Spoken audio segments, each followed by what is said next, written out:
Me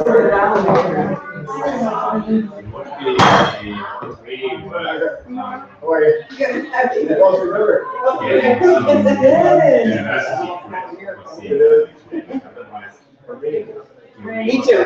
Once I have a new remembered exercise, we did last night, it's really good for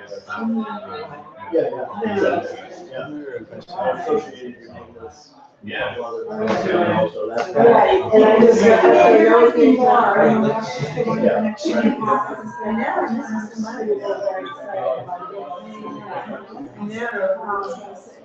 So, yeah, yeah, more serious. Hi, Courtney. How are you? Hi. Hey, Courtney. Yes. Hi. Marelle, baby. Free, too. Yeah.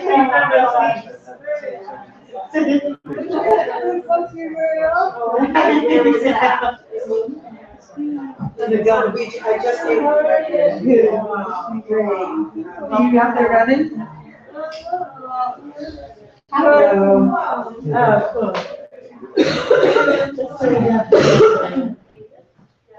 How are you? How are you?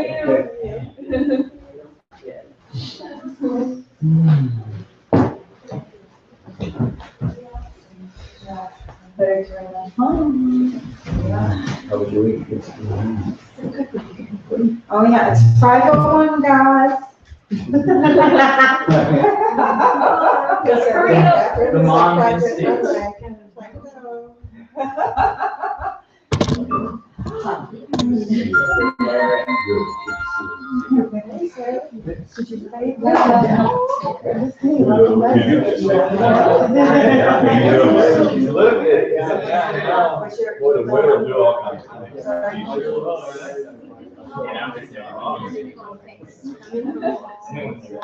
You are.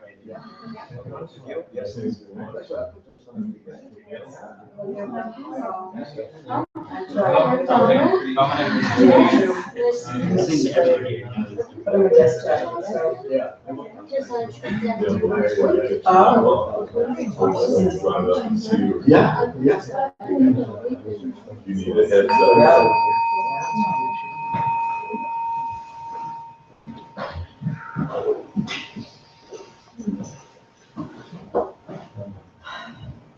All right, welcome everyone. Thank you. Glad you made it. So are we?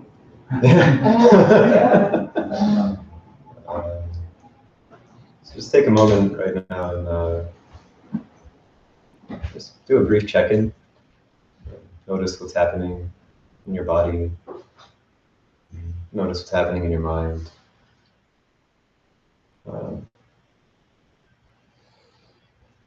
Without any need for anything to be a certain way.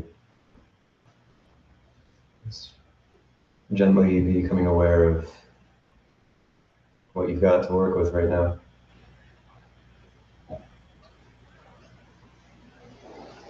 And so, I think I called this talk Simpler and Simpler.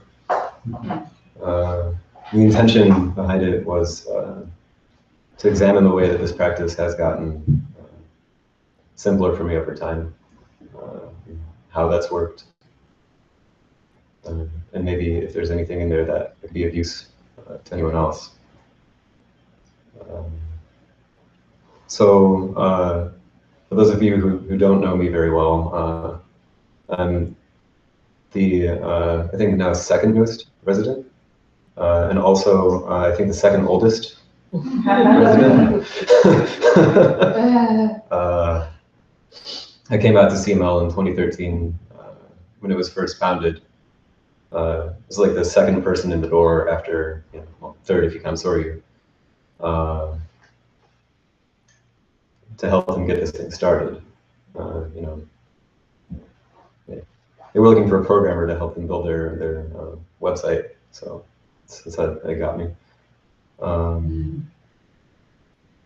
And I did an extended retreat in 2013. I stayed for about 8 or 9 months, threw myself into this practice as best as I was able, and then left at the end of that time. It was really clear the whole time I was on retreat that I was going to leave, and that was actually something that I needed. Really early on, Soryu said to me, you should be practicing constantly. You should be practicing in this interview room with me right now. Getting up from your cushion in there, walking over there, sitting down. You should never stop practicing, not even for a moment. I was like, well,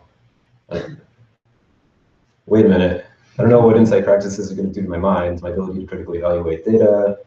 I'm okay with doing that, but only if I can like leave after 9 months and like go somewhere else, from somewhere else, then go back and take a look and say, how'd this go? What happened? Just reflect on this. So I'll give you my life for 9 months, and then I'm done my life again. It's mine. That was how that went, and that was really good in a lot of ways. Made a ton of progress. Got to notice a lot of stuff that I wasn't expecting to have to deal with, as you might expect. We've been doing this for a while, can come up. And then I left and just did my life for a while. Just basically tried to do a better life for myself than the one that that I had at CML. I think, well, I won't comment on whether I was successful at that, but here I am again, back at CML. Draw your own conclusions.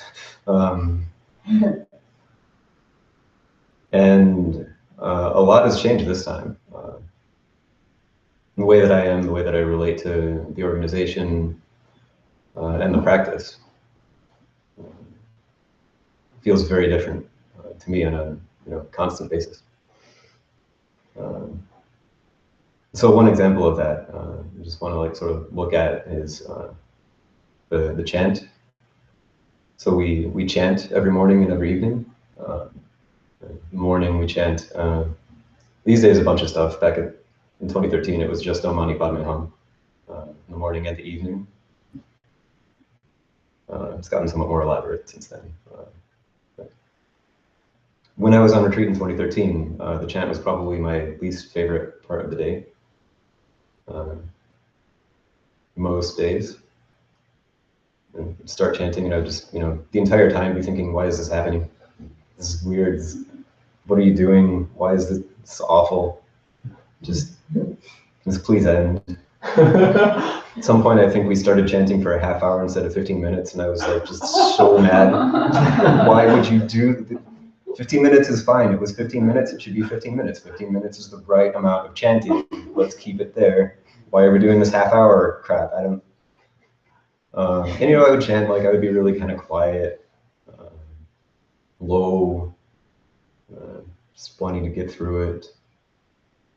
And then I left CML in 2013 at the end of that retreat and went back to the world. And for the first like week or two that I was in the world, I think I didn't intentionally practice anything at all. I was like just going to drop all the practices entirely, revisit me, see what I'm like, see what this is like, and got to have a really clear perception that way of how terrible that was. And so then I quickly just like basically started building any sort of like framework for practice that I could. I started sitting in the morning every day for like an hour and a half. And then somewhere in there, I started just like spontaneously feeling like I want to be chanting in the morning. So I would start doing that, like I had a roommate who was like sitting like on the other side of the wall, so I'd chant really soft, so he wouldn't hear. Or like, stuff would come up like, can you hear me? This is weird, what am I doing? I'd just keep going, just chant. And then I moved out of that place into a place where it was in a studio. So I had like still upstairs neighbors, but I didn't know them.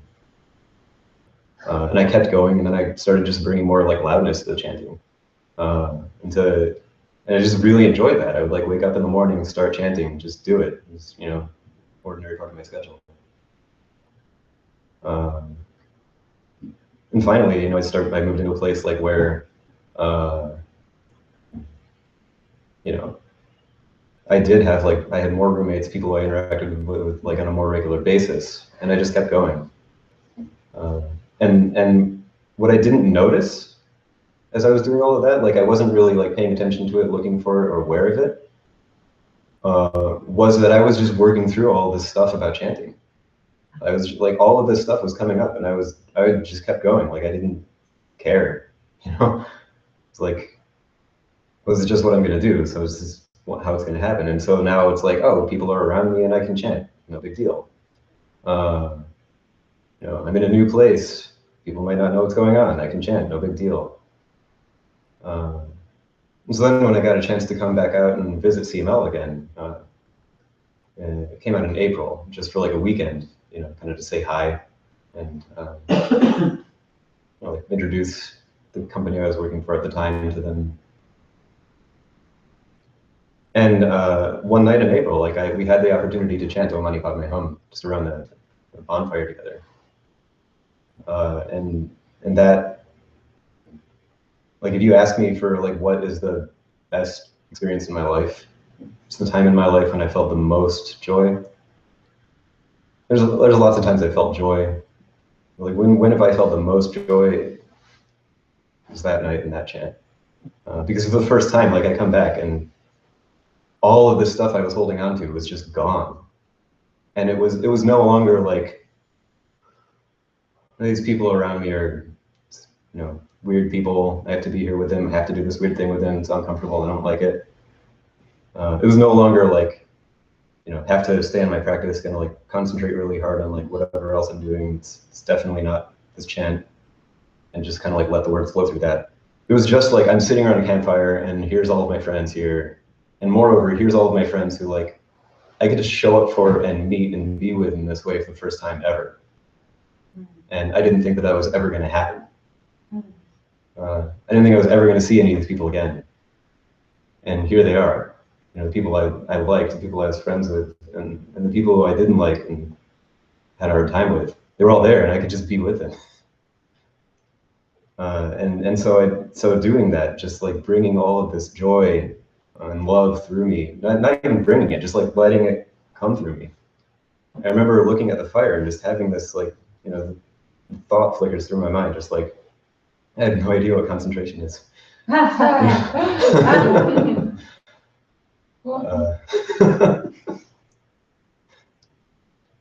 There was some value to what I was doing in 2013 too, you know.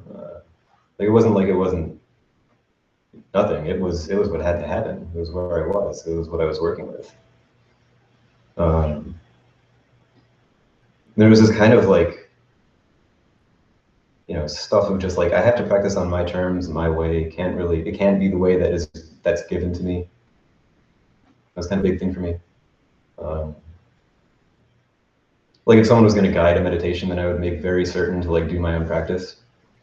Then it would get really weird when they would start guiding the practice that I was already doing. So I would switch my practice because they were guiding my practice. And then I was doing some different practice and it was obvious that they were still influencing me, but I was like determined not to be influenced by them as I was still just, you know, maybe some of you can relate to that. I don't know.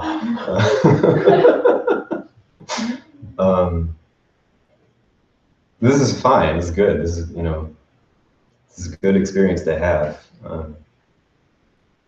and it's possible to just give up, and that can be really fulfilling. Just like say, I had no idea how to do this. You know, I came back. One of the first things I said to Soryu, I went into the interview and it was like, Soryu, how should I practice? It occurred to me that had never like even crossed my mind as something to ask to Soryu in the entirety of 2013. The whole time, it's like I would go into the interview room and like, I've got my practice, I know how to practice. This man is going to say some things and I'm going to take that and decide how to use it in my practice that I'm already doing because I clearly know how to do it. This is just like show up and be like, all right, I don't know how to practice, how do I practice? Sorry, you've been doing this for a while. What you got for me?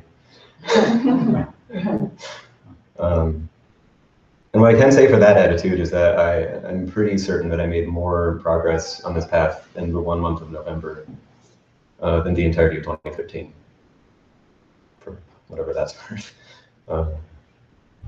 But then, like, well, did I not have to go through that struggle? Like, why not just skip right to the end? And, you know, struggle is sort of just how we learn this path. We like to, you know, it doesn't feel that way often. When we're learning this path, it often feels like we've heard something's come into our minds, we've had some sort of like moment of realization, and then everything becomes really easy. You know, we're going along, struggling, weeks, months go by, nothing's happening, it's really unpleasant, fighting with ourselves, and then suddenly we hear, you know, you should look into the 5 hindrances. We do that, and suddenly everything's really, really easy. Like, oh wow, this is incredible. I mean, it's so easy to do. Or, you know, you just be in our body. This is great, this is really incredible, this is really easy to do. Or whatever it is, like, you know, however we discover, like, we find some way of relating to experience, and suddenly it's just like, this is so easy, this is great. Why was I doing it that way? This is ridiculous. What was all that struggle for? And it's good to have that. It's really important to have that. We see these, you know, we get this sort of concept, and we're like, great, I can practice now. It's also important to notice that all of the struggle that happened leading up to getting that concept is really important. That wasn't nothing. It's actually how we learn things. If you're learning anything, you struggle with it for a while. Just try lots of different stuff, find out what works, find out what doesn't work, and then eventually, you know, you can have this moment of like, oh, that's how it works, and then you make progress. And then you struggle some more, there's more stuff, like, you know, again, more struggle. And then it clicks again, you know, something else clicks, and you just, you know, keep going that way. But if you then, like, if you at the beginning of this, like, try to, you know, just take the concept from the end of the path and just like use it. If you tell someone on their first day of meditating anything, virtually anything, it's extremely unlikely that at that point that person will completely understand the path at the level that you have. You know, it's just, you give this to them as part of their struggle. They work with it. There's this thing on the internet, there's an article on the internet that it seems I can't avoid sharing with you all here. So I apologize in advance and know that I love you. There's an article talking about this thing called the monad tutorial fallacy. And to understand this, you don't have to understand what a monad is. A monad doesn't matter, it's some concept in programming. It's irrelevant. It's kind of useful to know what a tutorial is. It's just like a sort of instruction manual for how to do something. You have like a cooking tutorial, or you know, there's a ton of programming tutorials, or math tutorial, whatever it is. And so there's this article called the monad tutorial fallacy, which is talking about this. There's just like a million articles on the internet that are like monad tutorials. So what happens is people like go and like learn, like try to learn about monads, and monads are these weird, confusing programming concepts, and they're like, this doesn't make any sense. And they spend like weeks, months trying to figure out what it means, not knowing what's going on, and then suddenly like they have some amazing insight, and they're like, oh, a monad is this, you know, monad is a burrito. You take the burrito and you wrap it up in your stuff, and then you can like put the stuff through a tunnel, and that's what a monad is doing. It's really easy. And then they write an article like a monad is a burrito, you know, and post it online. And you're like, all right, here we go. Monads are burritos. I've solved it. Monads aren't hard anymore. They're burritos. And people read these articles, and then unsurprisingly, they don't understand monads immediately. In fact, oftentimes it's gotten even worse. The person now has to spend a week struggling with the monad is a burrito tutorial, then spend another week forgetting about the monad is a burrito tutorial. and then struggle with monads themselves, and then get them. This can also happen in practice.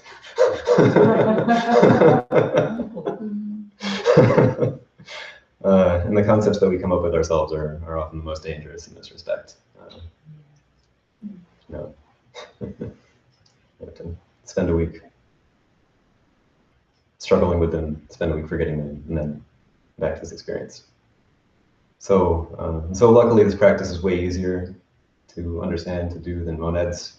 You don't need an advanced math or programming background as you are. And also this practice is way harder than monads. The monad is just a simple mathematical thing. It's going to stay the same forever. You spend that month on it and you're done. You understand it forever. It's not like this experience is constantly changing, constantly new. As soon as you figured it out, it's different. But here we are. We come here to practice. So we'll try practicing something that gets simpler and simpler.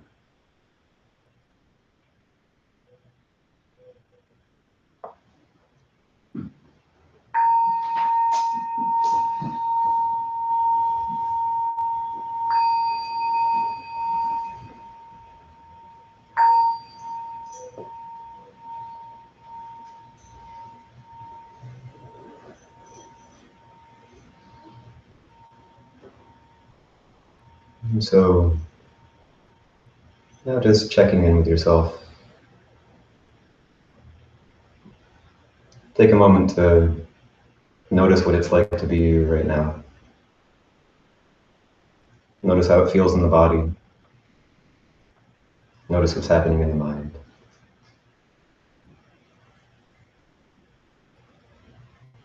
And spend some time just really accepting all of this as it is.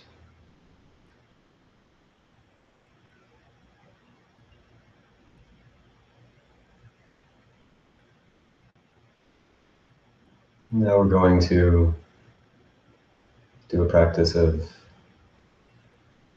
actively creating goodness. So find your favorite or any affective state, the emotion, anything that like love or joy, gratitude, enthusiasm or interest, contentment, curiosity, anything like that that you'd like to work with for the next little while.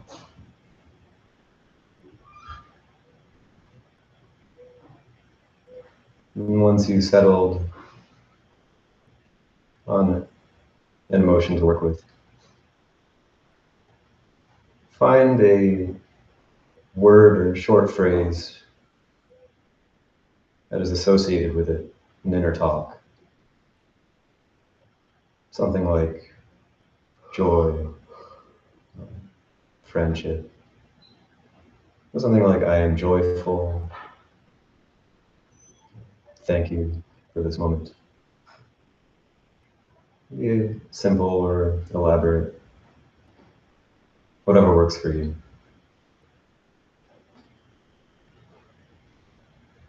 And begin to repeat this phrase in inner talk space. And even comfortable rhythm for you.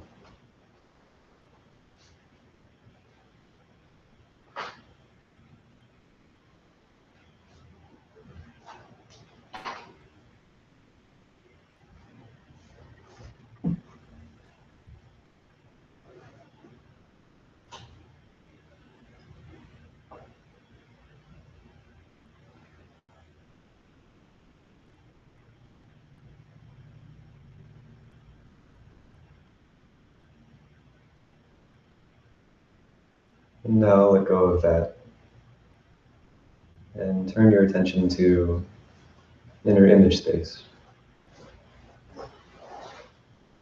See if you can imagine something associated with this emotion for you. You can imagine something that brings out this emotion or represents it. Something like sitting in the park with a friend, or sitting together with your loved ones at a meal table. You can get creative with it. And see what you come up with. Now practice intentionally holding this in inner image space, just for a short while.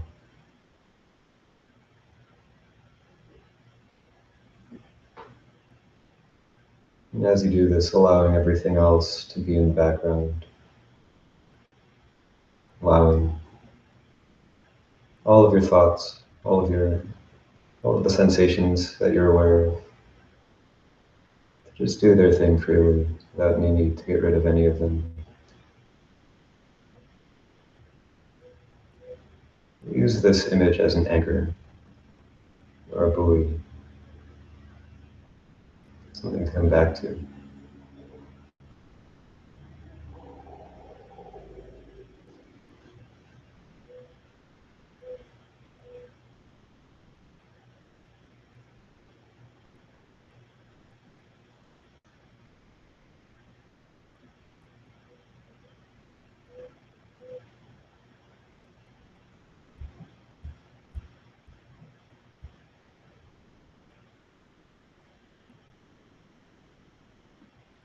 Now, letting go of that.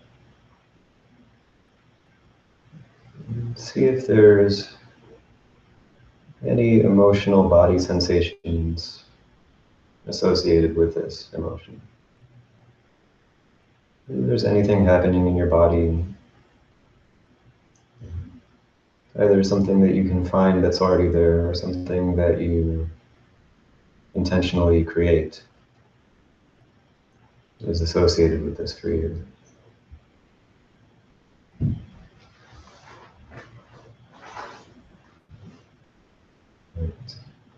Pay attention to a rosy feeling in your heart, a smile on your face,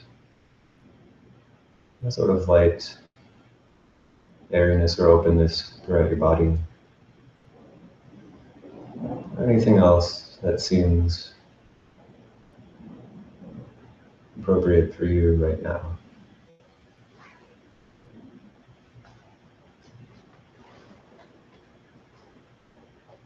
And practice nurturing, growing that.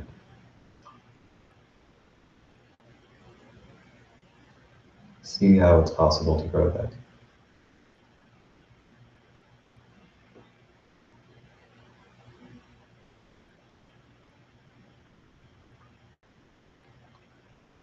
You might try actively fanning it like a fire that you're growing. Actively putting energy into it. You might try backing off and giving it space to grow on its own.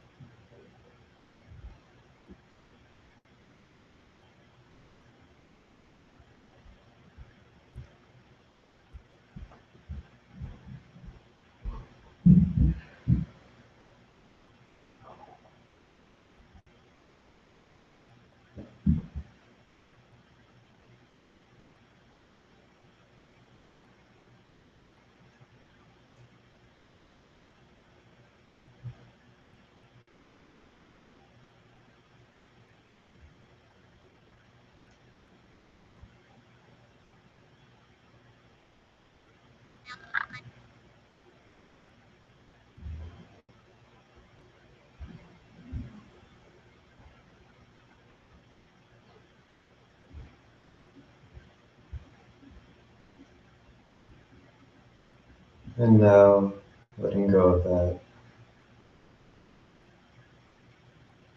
Pick one or some combination of those three to work with.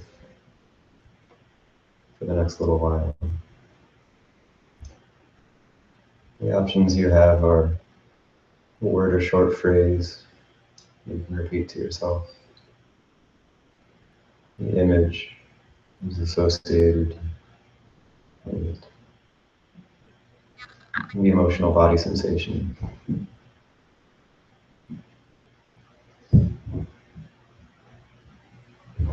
You can try, if you're not sure, just being open. And just allowing that uncertainty.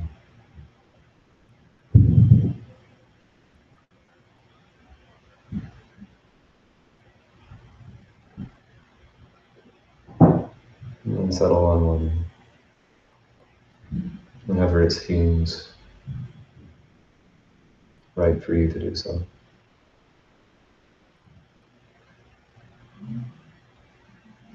And do that for the next few minutes.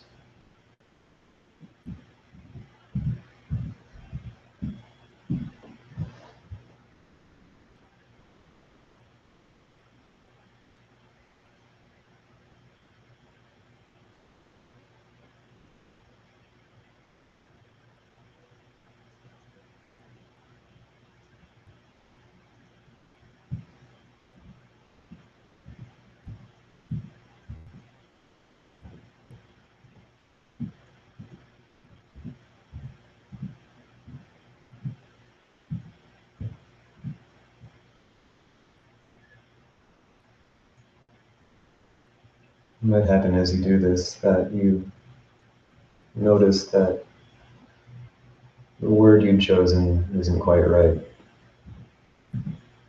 You see it more clearly, you know it's something else. So feel free to make that change.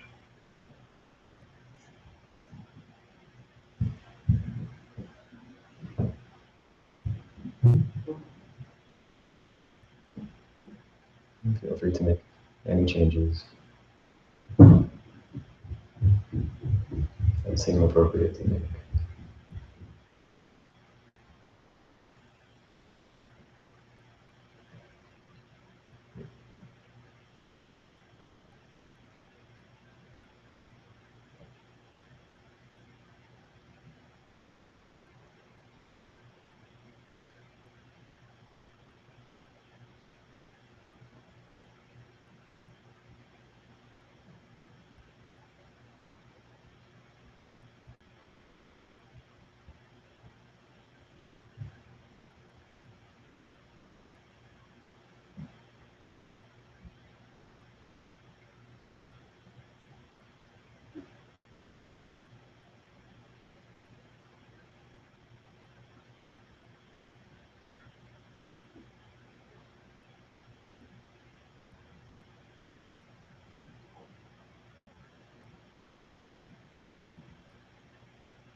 And as you do this,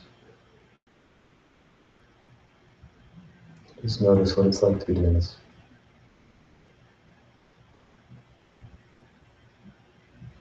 Maybe even take a moment to just drop everything and check in with yourself again. How is this going right now?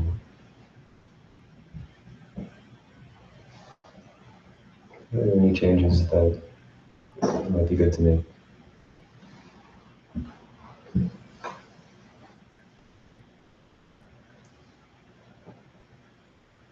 then keep going.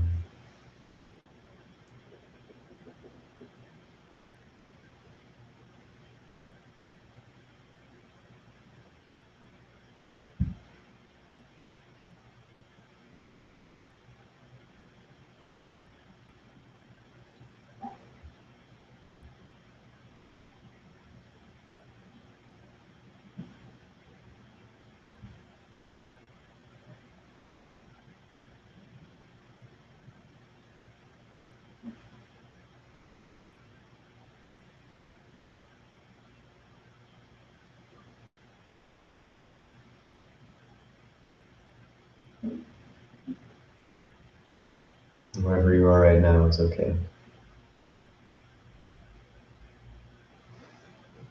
Whatever experience you're having right now is the right one.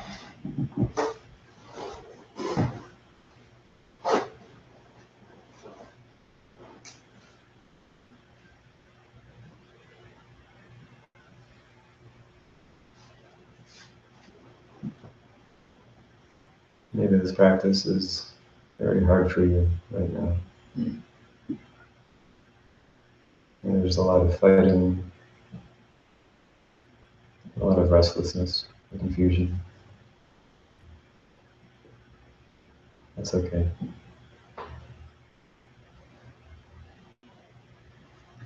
Maybe this practice is very easy for you right now.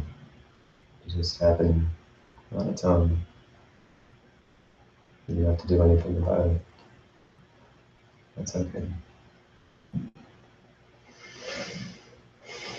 Maybe it's both. Maybe it's neither.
Now, if you like, you can stay where you are. Or you can feel free to move around, stretch out, and get up out of your seat. Get some blood circulating through your body.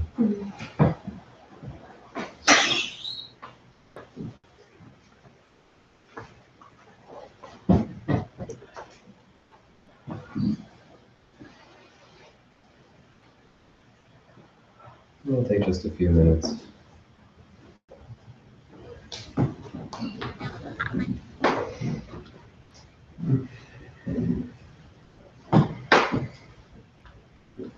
Stretch around, make ourselves feel comfortable.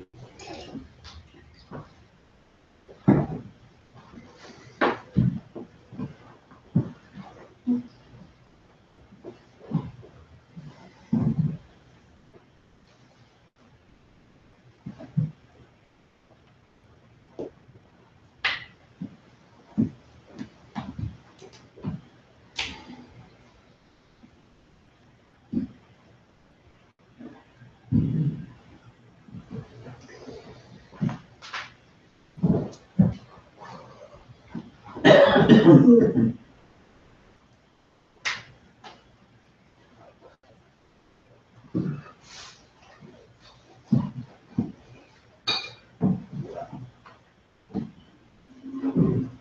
can move around in any way that feels good for you.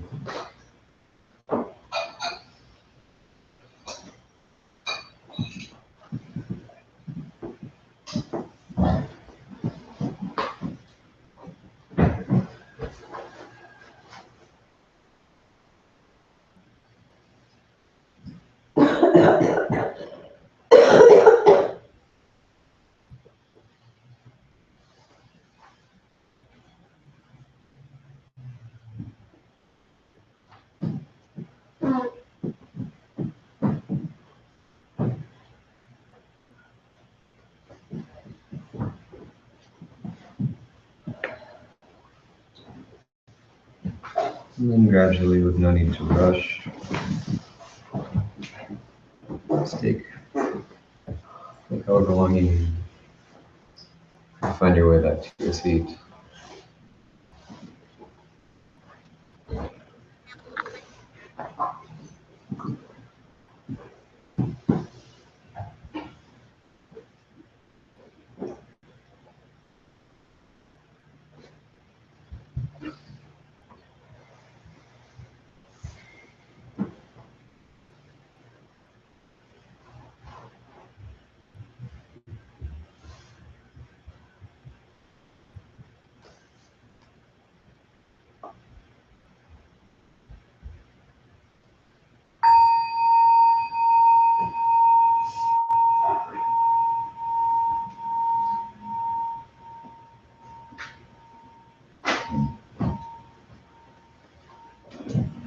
And again, just check in with yourself briefly.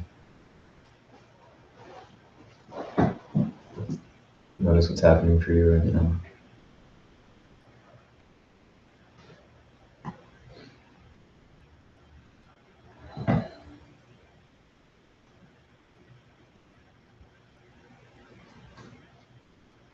Now, bring your attention to any sensations in the body.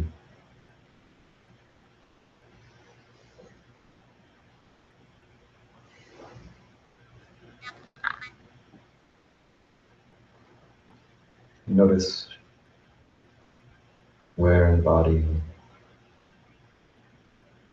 those sensations are.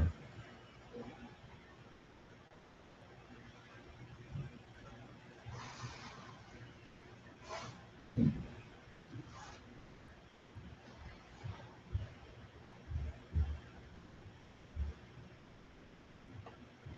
can try labeling the body location.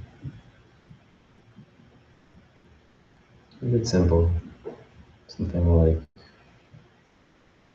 arm, face, gut, ankle, knee, thigh, and so on.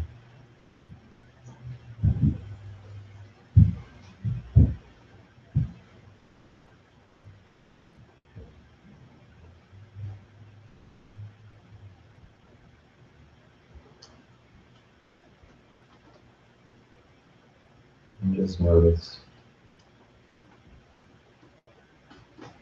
where in the body your attention is pulled right now.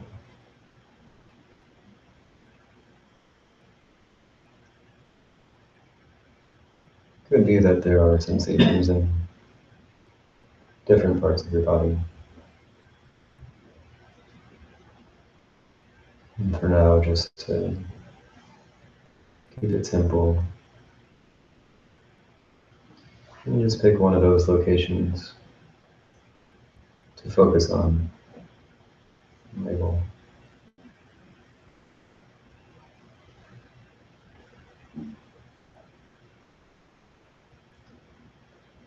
And each time your awareness is pulled,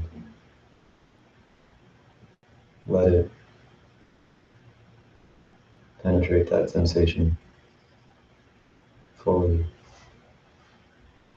for just a moment.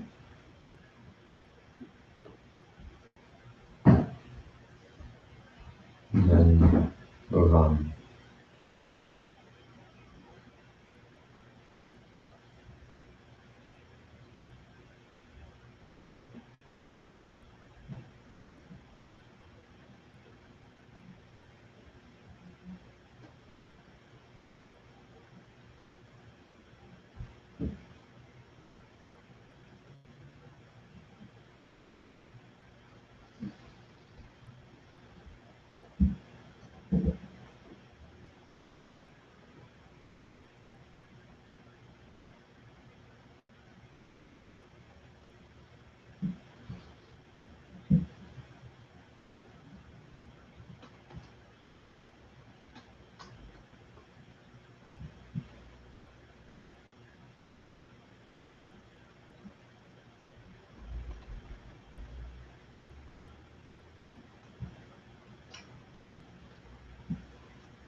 If anything else was going on for you, if there are any thoughts, if there are any other sensations, notice if they pull your attention anywhere in your body. Notice where that is.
Now letting go of that.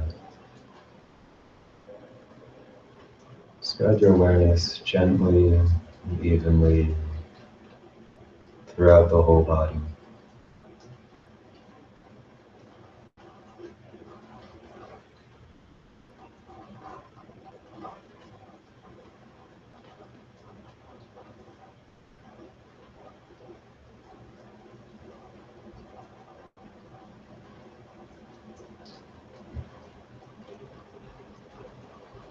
also allow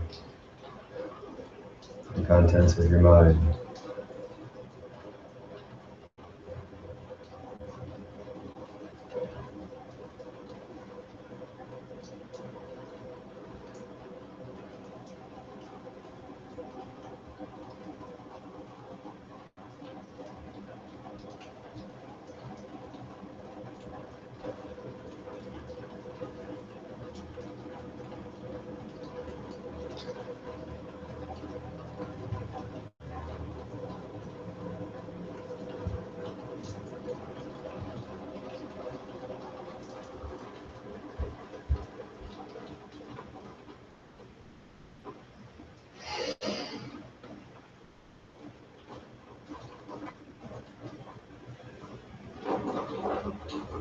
now.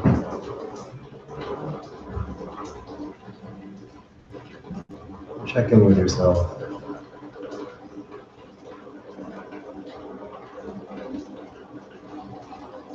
And based on what you notice,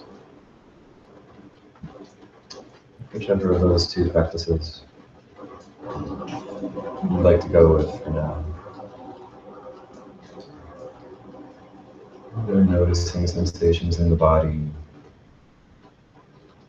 or spreading awareness evenly through the body.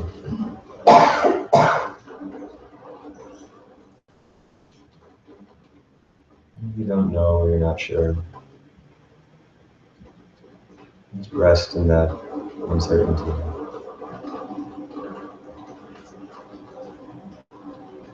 No need to get it immediately. Let it come in its own time.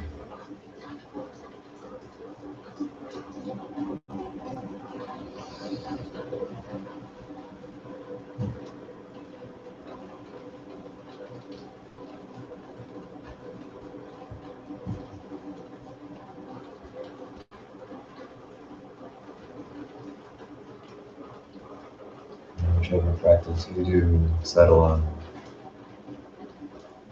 commit to doing that one for the next few minutes.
Check in with yourself again.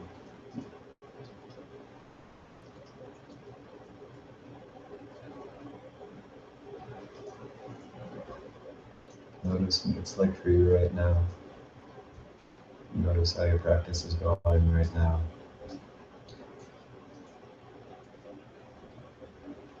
And see if you would like to make a change.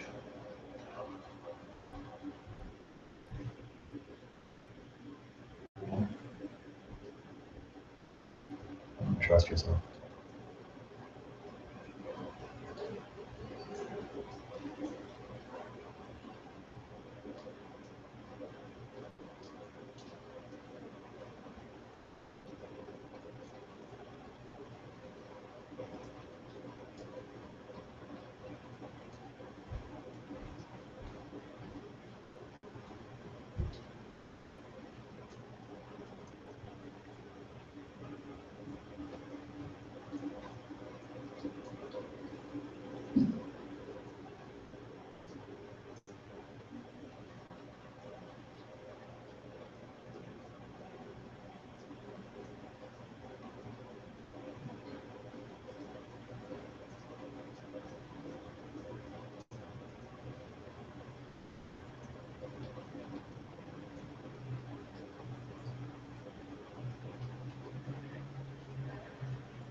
And again, if you like, you can stay where you are.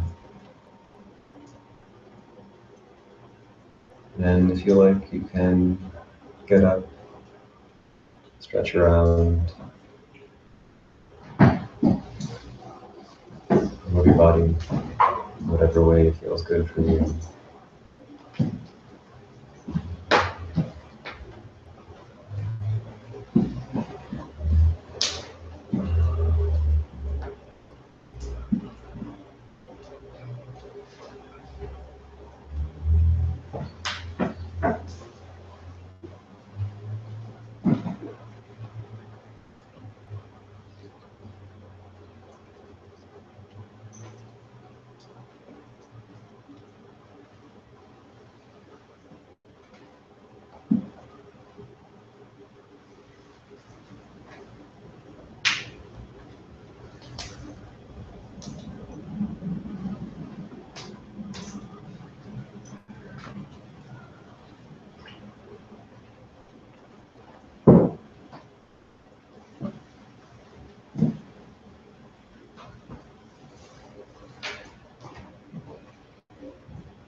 And then gradually in your own time,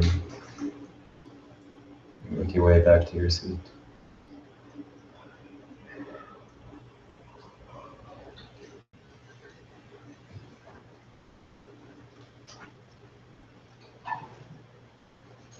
Mhm. At any time during this, feel free to stand up, sit in whatever makes you feel comfortable. Take care of yourself.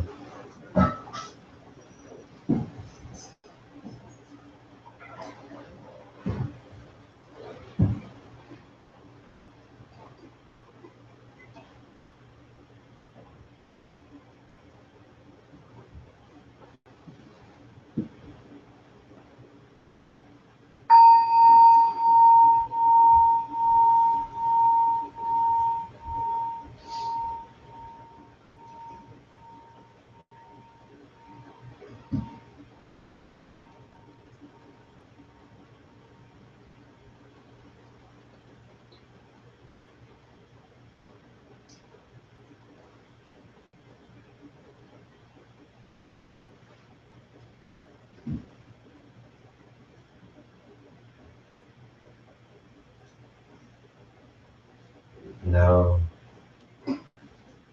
we'll practice bringing less and less to this by asking the question of our experience. You begin to ask the question, where is this? Whatever is happening for you right now, ask, where is it?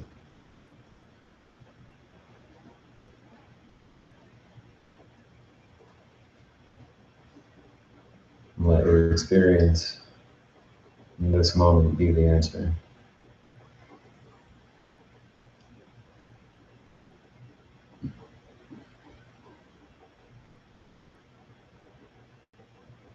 Know that whatever answer you have isn't right. It's different now.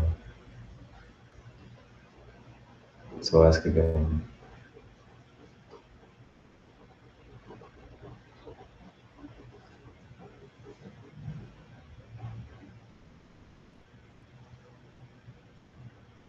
Where is this?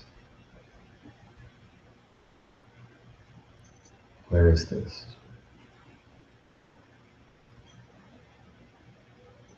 Where is this?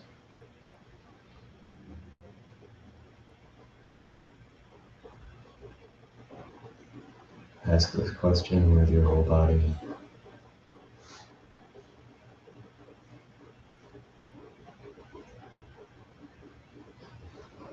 And ask this question like it's the most important question in the world.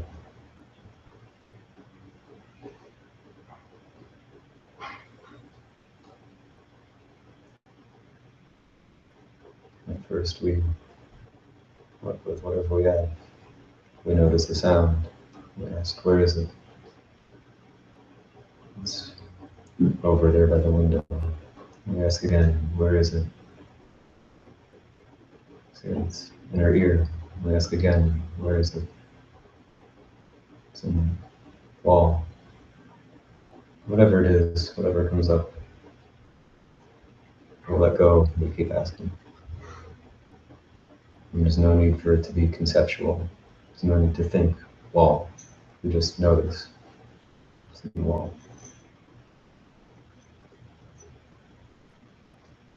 There's no need to think sound, or touch, or sight.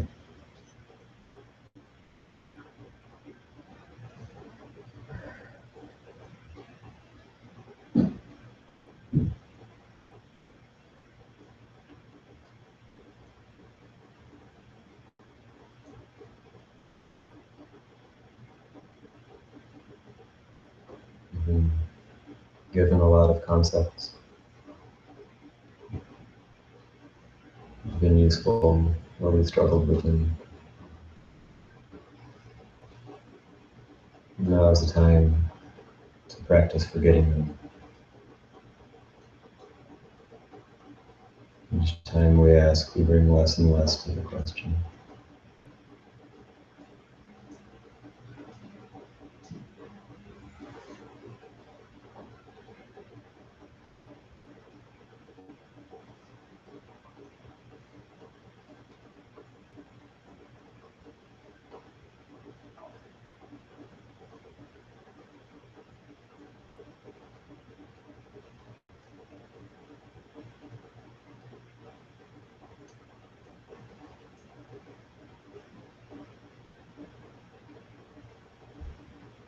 We have some idea of how this should go.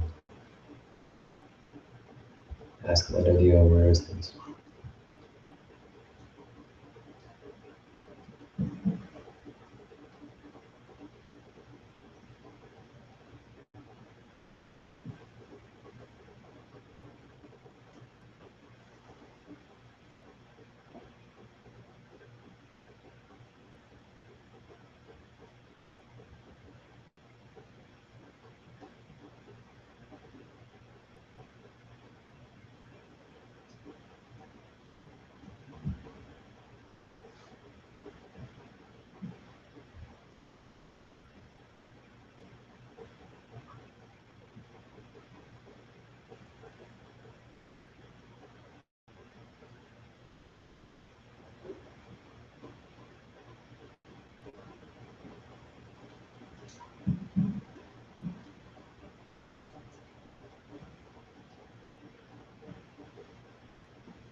keep going.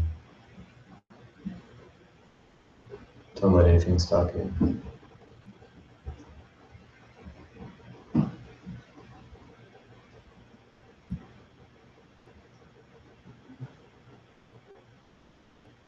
Whatever it is that's coming up now, just ask.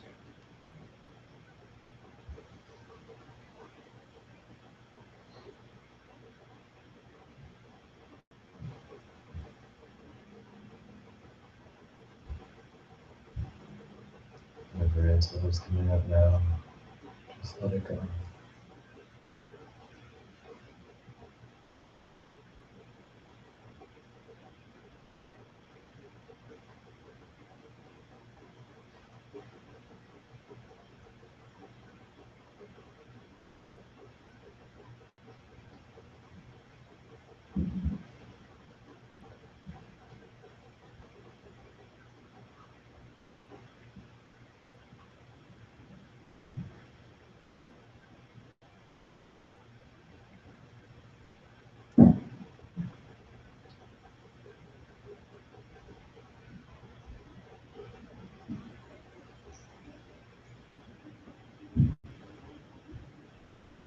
Ask this question like you're going to die if you don't get the right answer. Like you and everyone you love will die if you don't get the right answer.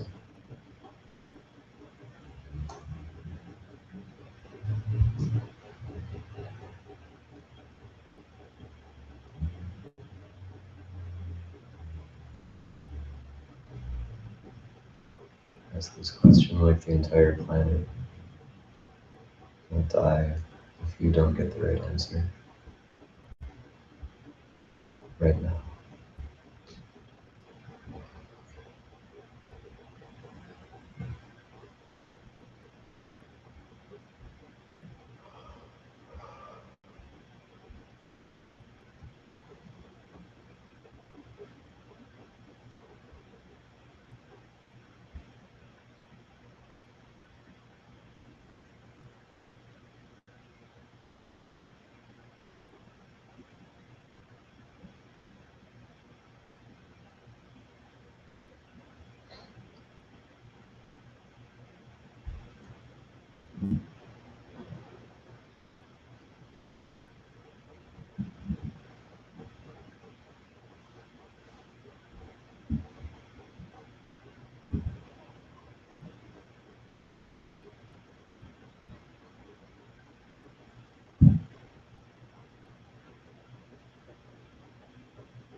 Don't act like you'll die if you don't get the right answer.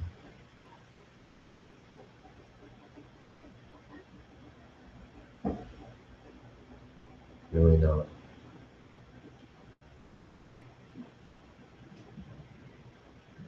Don't act like you're asking a question. Really ask it.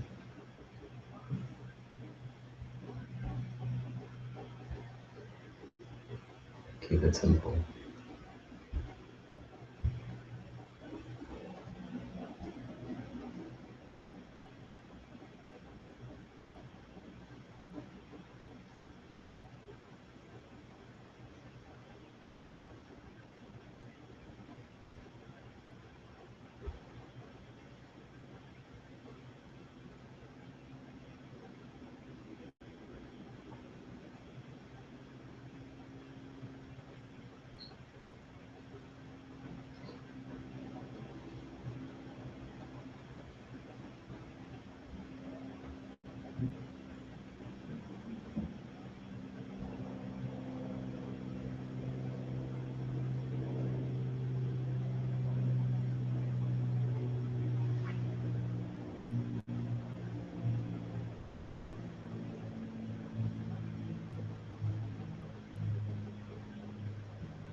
whatever's happening. Where is it? Where is this? Where is this? Okay, calm.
And again, feel like stay where you are, or get up, stretch out, move around.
rush, gradually now in time, making your back to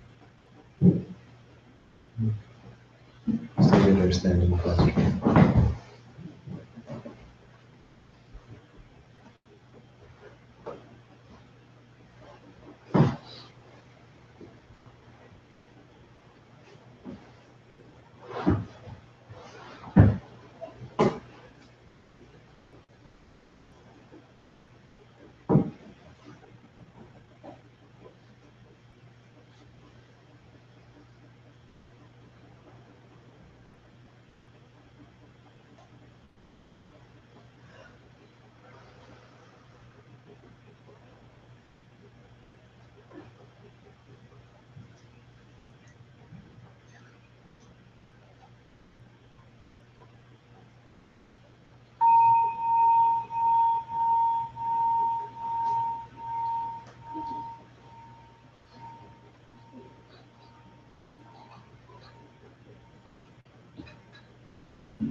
Now, just sit there.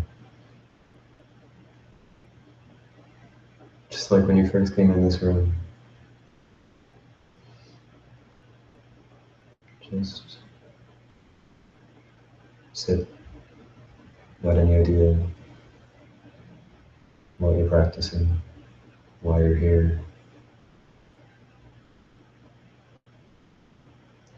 Everything exactly as it is.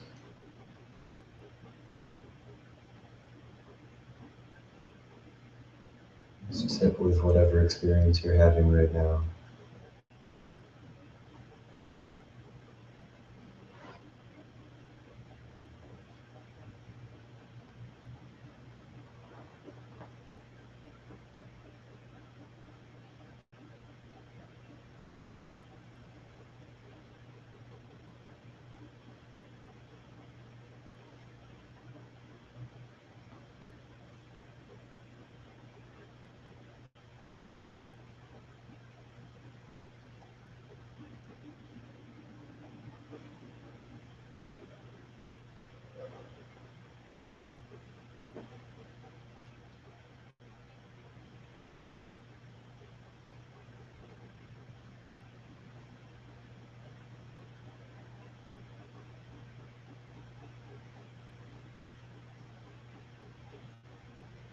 If you need to make any adjustments to your posture,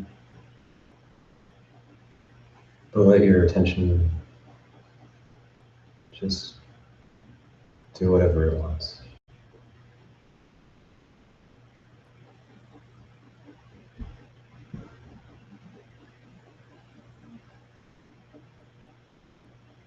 There's no need to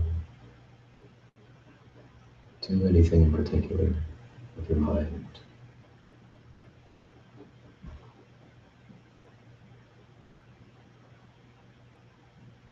You may notice yourself doing some sort of meditation technique. That's perfectly okay.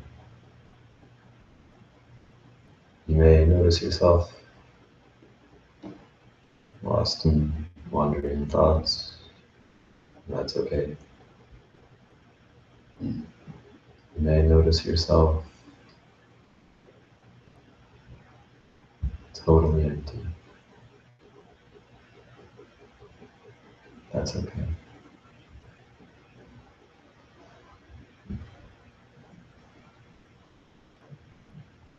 There's no need to have any preference for any particular state of mind.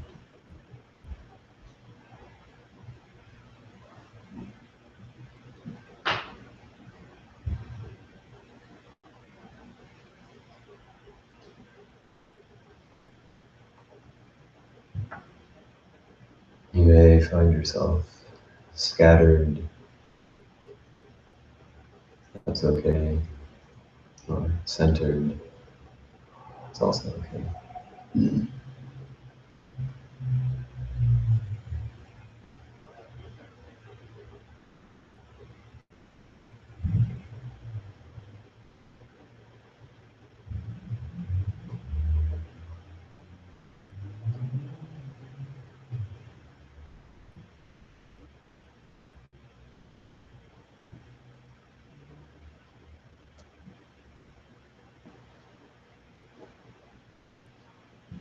Whatever's happening now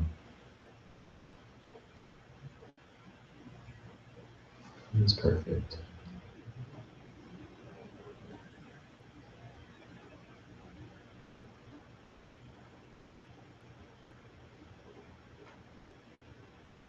Just let it happen.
And there's no need to forget anything.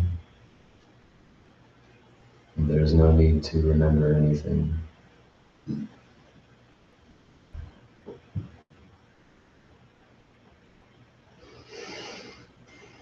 There's no need to struggle or not struggle.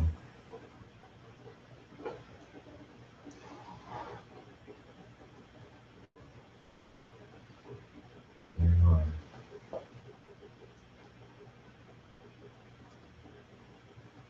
And here we are today.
Thanks for coming with me on that ride.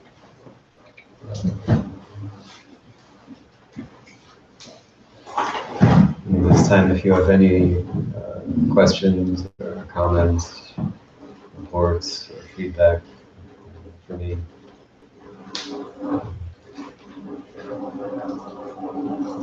Feel free.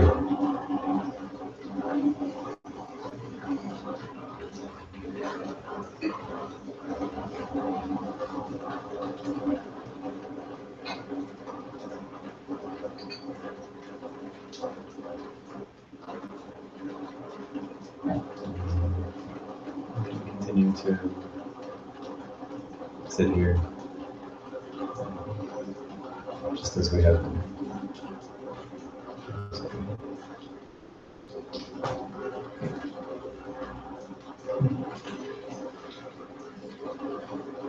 Steven, thank you for lovely practice, but I'm actually interested in going back a little bit to your story. So, you came to CML and then you left, and it's interesting. I think through your humility, you would sort of leave out some important things. Maybe they're not. They're worth mentioning that you're essentially the pinnacle of success in what we would consider, a career, a person who's doing well. You had a great career, amazing job. You had the opportunity to kind of move to different parts of the country where you wanted to go. Money, prestige, all the benefits of that life. And yet, you came back. You rejoined the residential program. So I guess I'm wondering if you can elaborate a little bit more about that. And then in particular, you've been back for a couple months now. What's that like? It's like, did you make the right choice, or like, what's going on here? Yeah. So yeah, what was I doing while I was gone? What was it like to be out in the world with this practice? I think more along the lines of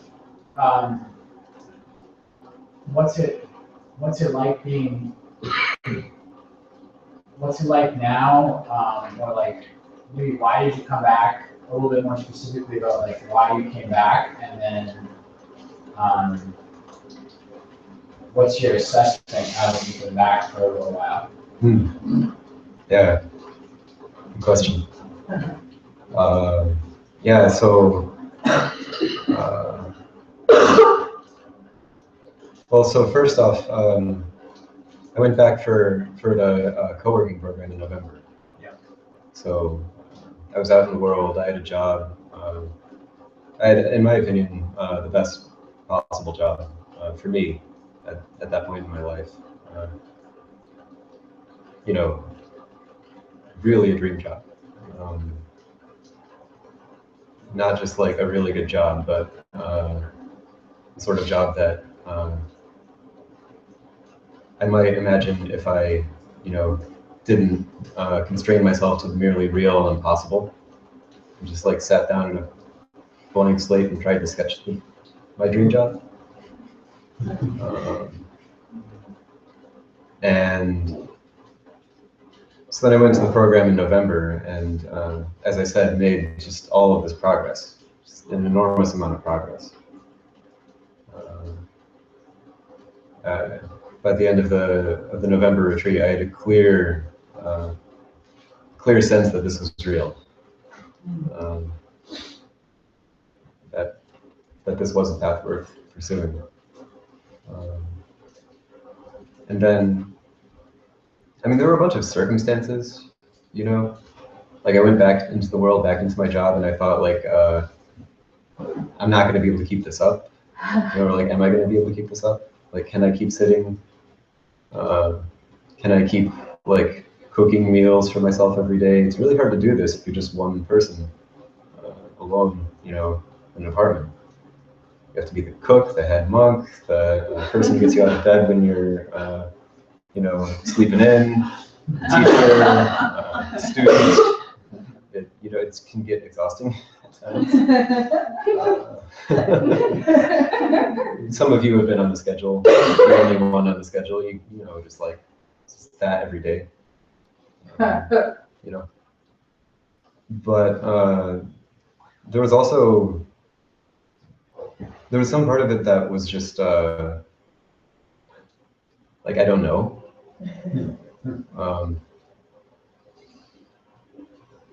Like I had a sense, like within a week of coming back to my job, that I was definitely leaving. Not like, you know, I'm sick of this and I'm out of here, you know, forget about you guys, definitely out. But just like as obvious as like there's a floor here right now, like, oh yeah, I'm leaving. It was just a bare fact. It was kind of like just no, you know, content to it, no emotions associated with it or anything. I even told my manager, you know, he was the first guy I told. Was like, hey, and I started the conversation. Hey, I think I'm going to be, and I like paused and corrected myself. I'm going to be leaving. I don't think I'm going to be leaving. I am. So there's some component of I don't know.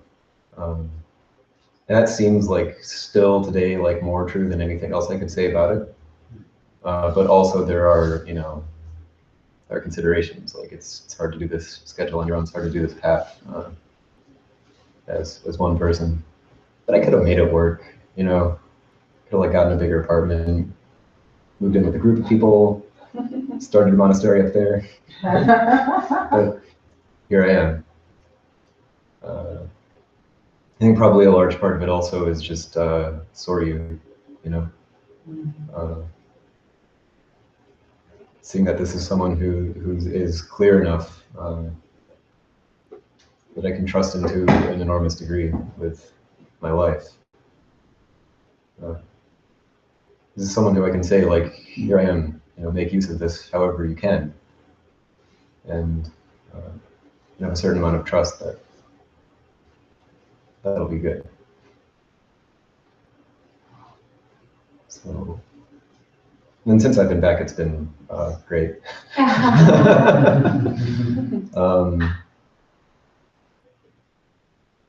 Yeah, I mean, you know, this path, I've heard it said, maybe you've heard it said, this path is either easy or it's impossible. People say this path is hard. It's kind of like an approximation, like an average between like the two realities of easy and impossible. And so it's been impossible sometimes, it's been easy sometimes. You know, and having like more of my patterns resurface just again and again. Like, now I'm, you know, pissed off at everyone. Why am I pissed off at everyone? What did they do? Oh, nothing in particular. It's still awesome. Well, okay. I guess let's just see what it's like to be pissed off at everyone for no reason. Practice going. It's clearly not me or mine. It's just happening, but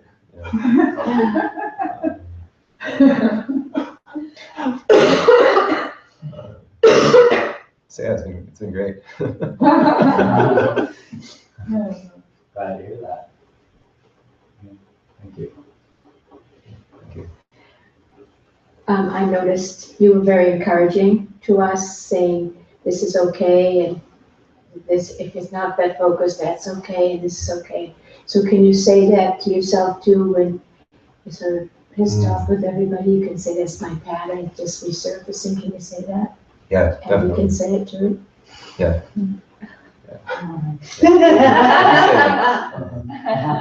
Awesome. And then sometimes I'm just like, you know, I can get caught up in it. Sometimes it bubbles up and I'm like, oh, it's okay. You know, I still have that, like, this is okay. Yeah. Sometimes it bubbles up and I'm like really on it, you know, I'm like, great, I get to watch this from beginning to end, you know, like here it is at the start, oh wow, now it's gone, that's amazing, right? Beautiful. And then some days, like, just something happens, I'm just like, oh my, and like that happens for like, I don't know, minutes or hours, not been longer than hours before somehow it just kind of wears off. For the most part, I'm able to be kind to myself in that way. And it's also an area for improvement. Thank you.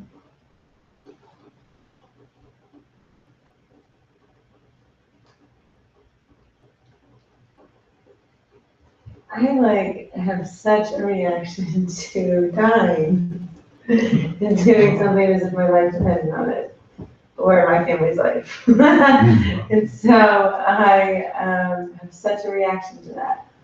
And I know that that's like the language of the practice, or Soryu and his teaching, and it's so hard for me.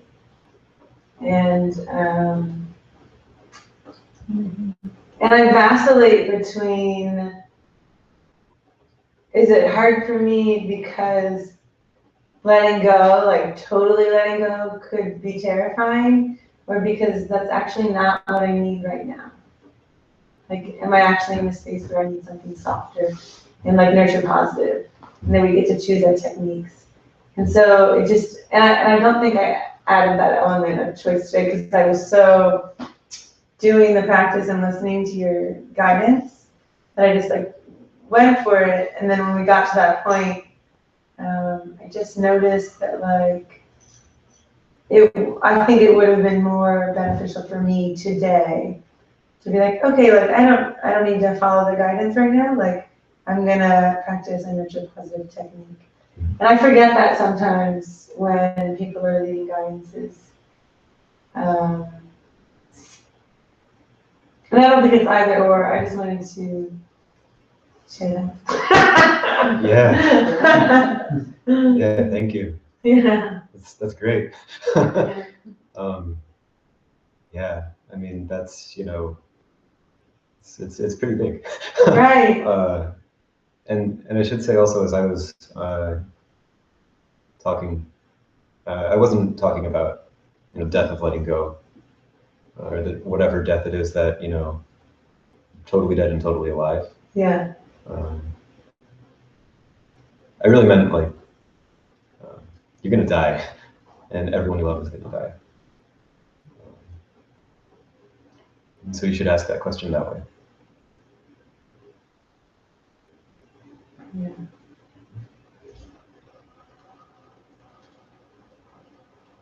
Yeah.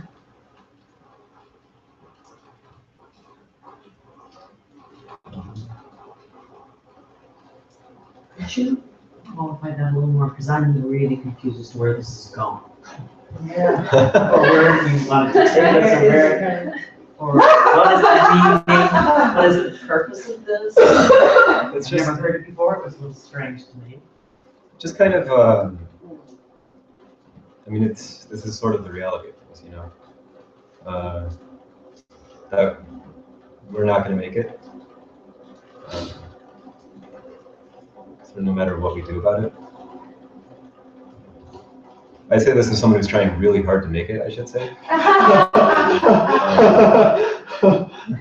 I'm bringing enormous amounts of effort to not dying, both now and in the future, sort of indefinitely, if I can manage it.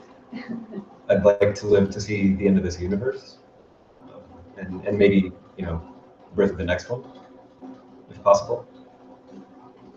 And given all of that, you know, we're going to die.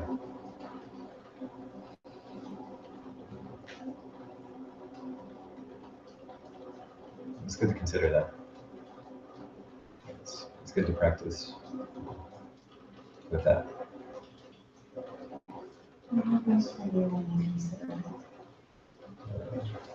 Kind of.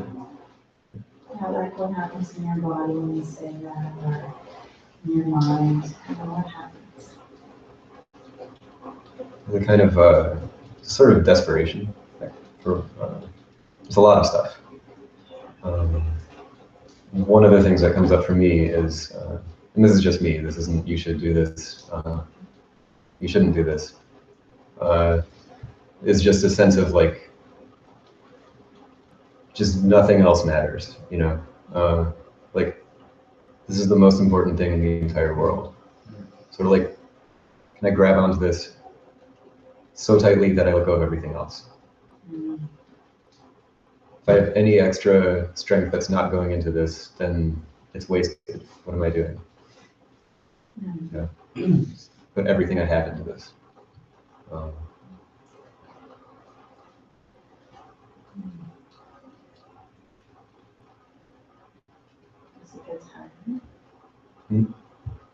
I'm imagining this grabbing, it seems like it would be hard. Yeah. At least there's this thing in your life. And I said, I've never gone to this, but it's this. Is this your life? Yeah. Yeah. Like, what am I? Oh, like, what am I grabbing onto? Yeah. Kind of like.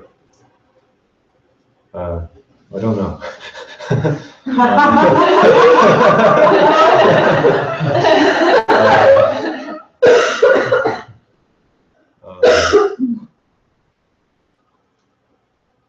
Just like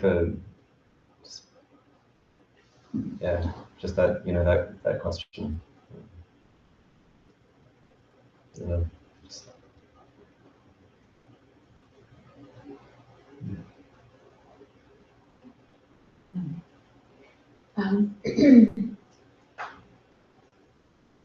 the business is about community, and it seems to be sort of something we learn that's a sort of not really a constant, but it's very important, and it's ephemeral, but it's real at the same time. So even though the members of the community with which we share die, and we all know we will, that aspect of community could perhaps be enhanced by the fact that we're all going to die, or it could, I say to myself, well, community of that source maybe doesn't die. yeah. Yeah.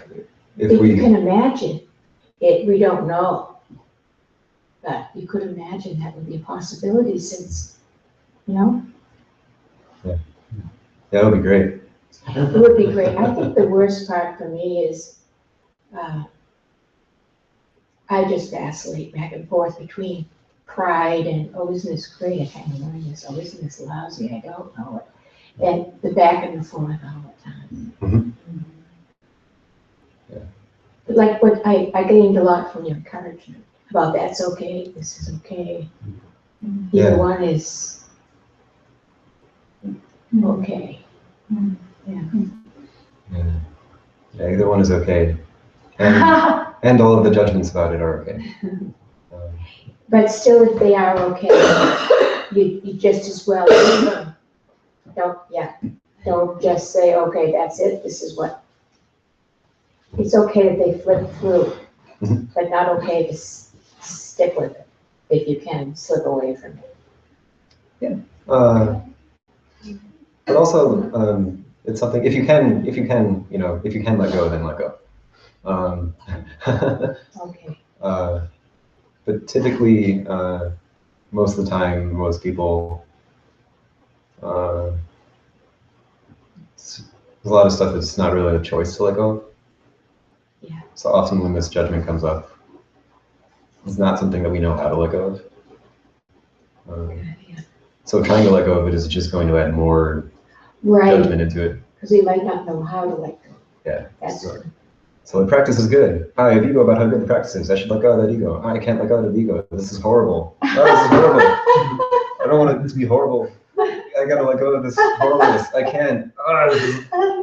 You know, it's good to notice all that, and like just noticing that clearly, you know, is showing your body how to let go. It's showing your body what this is like, what this is like, what all of this is like.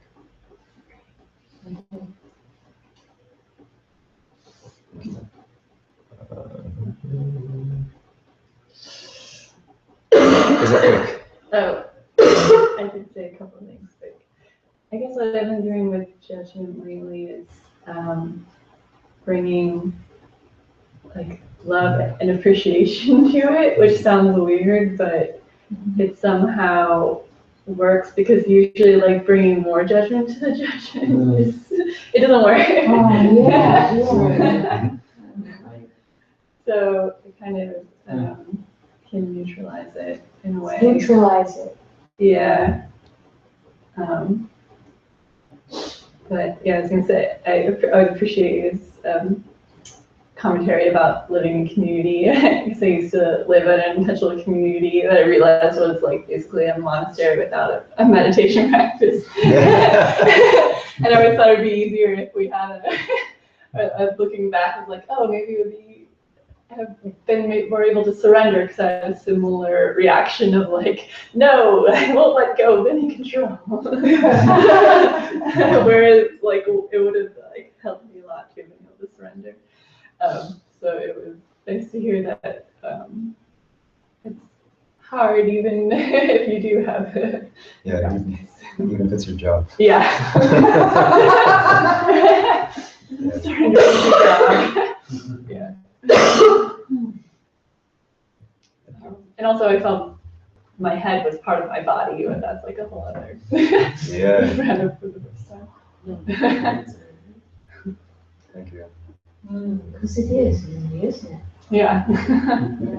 Yeah. I would love to talk about that, but we are Yes. very short on time. So really quickly, Anne, could you let us know about any opportunities for responsibility in the upcoming period of time? Yes.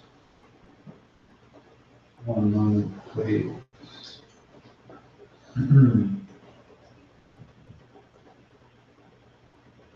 Yes, your head absolutely is part of your body.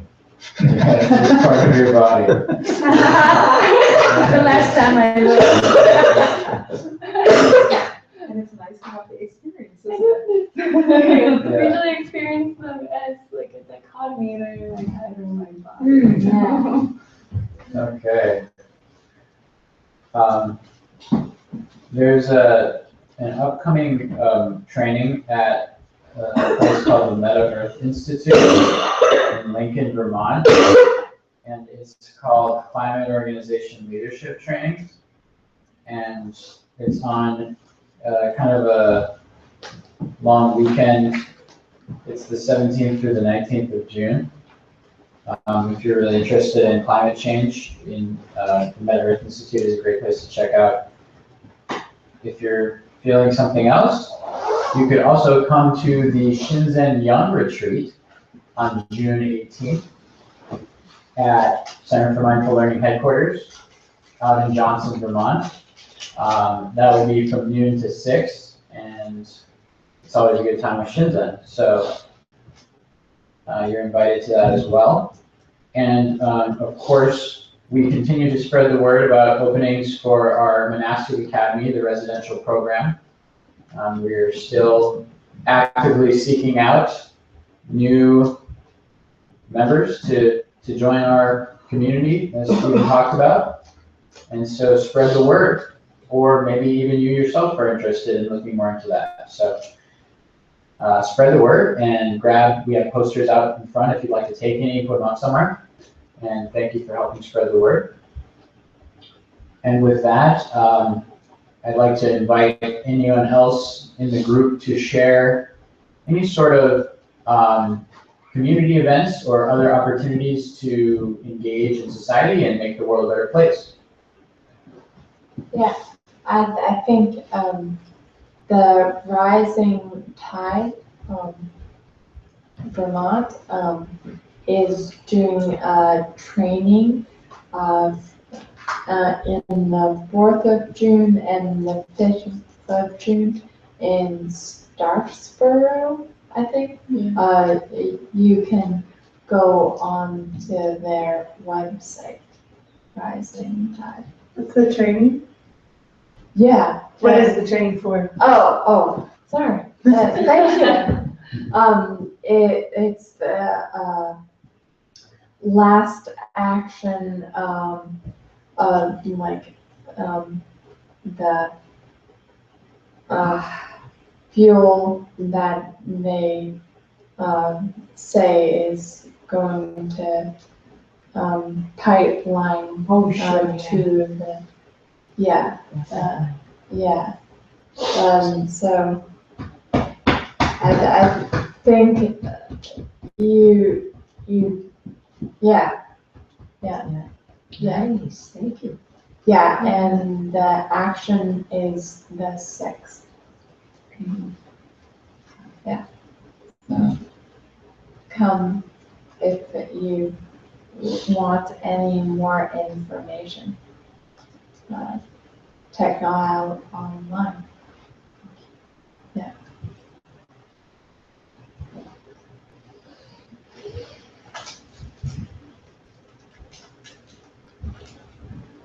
We'll be chanting in about 10 minutes. We'll chant Om Mani Padme Hum, which Steven practiced, so you can see him chant majestically. Please join us for that if you'd like. Thank you all. Thank you, Stephen. Thank you, Stephen. Thank you, Stephen.